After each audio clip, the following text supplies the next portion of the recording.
Good morning mga ka-reels, mga ka-brother, sister. Nandito po ako sa rooftop namin malita bahay. Kaya po tapos na po namin na pinturahan ng waterproofing. At naibalik ko na rin po yung aking mga halaman sa pwesto niya. Yan po. Ang oras po ngayon dito ay alas 9, pero napakainit na po. Yan po, didiligan ko po muli ang aking mga halaman dahil ayan po, may medyo mga 20 po ang lupa. Ayan. Grabe ang init. Alas 9 lang dito po sa sa lugar namin sa Kaya maganda po, may balak ng aking talong. Ayan, mga balak na po yan, no? Nakatawa din naman po yan, no? Aking alugbati, malalapan na ang dahon. Ayan po.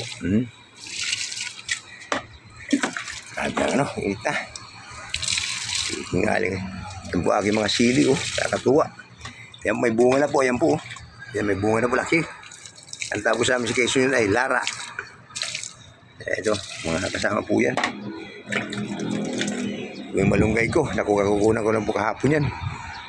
Po. Ito, tinigyan ito, malunggay. Grabe na pong init. Ito aking sintunis yung kalamansi. Tapalitan ko ng kampuyan na kahit ang taniman. Ay malapit na po siguro mamunga yan. Grabe init. Yan. Ay ako.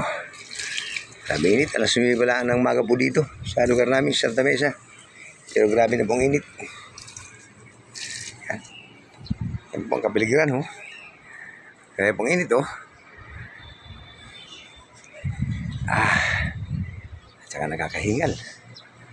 Yan po, Kung silang pong pagdilig ko.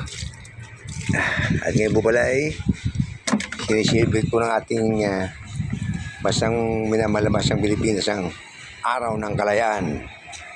April 9, 2024. Mga karisma. Ingat po, lalo po sa mga senior. Dahil sobrang init po ngayon. Baka po ma-stroke. Ingatan po natin kalusugan. Bye-bye.